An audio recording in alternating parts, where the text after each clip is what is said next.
Hello and welcome everyone to this channel. Today we're talking about raising your own queens and how I do grafting. But first of all, I want to ask you to like our Facebook page at Vitality Apiaries. Also make sure to like and subscribe and hit the notification bell for the future videos. Hello guys, I am grafting, and the key is to get larvae that just hatched from the egg, and they are super tiny. Not like the big ones, but let me show you. So these are the cells I'm grafting into. Do you see how tiny they are?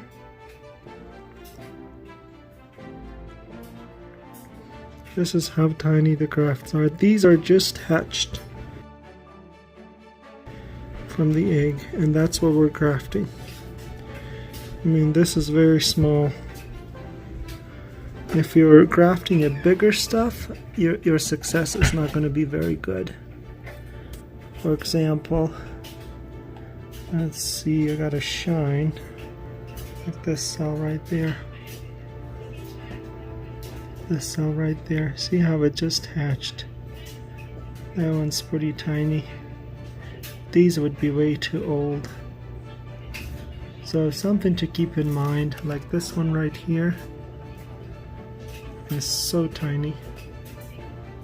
Perfect for grafting.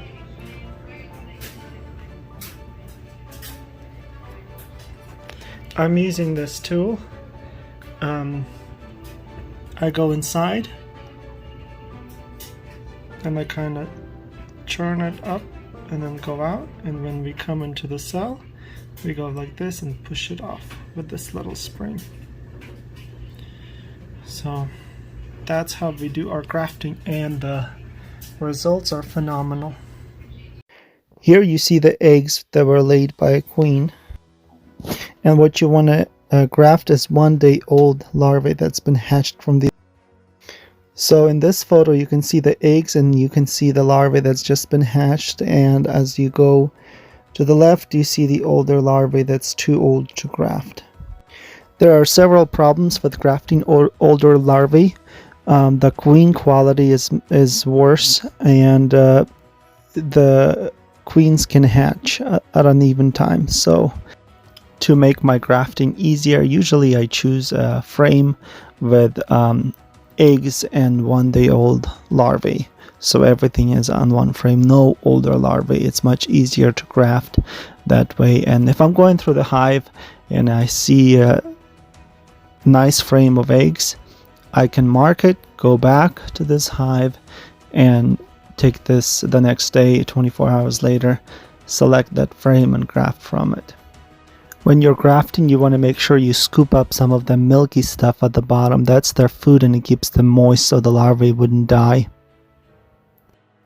Also, when you're grafting, you want to make sure they're laying on the same side as in the frame.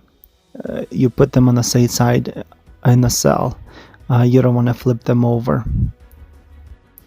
This whole process doesn't take that very long, especially when you got the hang of it. And then when you have all these cells, you can put them in a queenless hive with enough pollen substitute for them as protein to feed these cells, and then you should have very nice queen cells.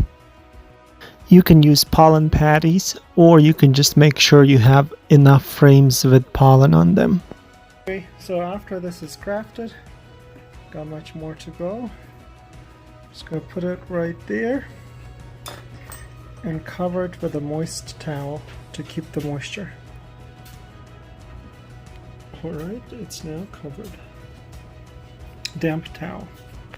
Not really moist, just damp. Ready to go into a hive. So just have to carry it back, carry it upside like this, and we'll put it in the hive. By the way, before grafting, I placed this frame into the hive so the bees would clean and condition it. It would be ready for grafting. And when I'm taking it back, I usually put a towel over it to keep the moisture and keep the temperature. And I try to get it grafted and put it back in the hive as fast as possible. Check out our other videos, like and subscribe.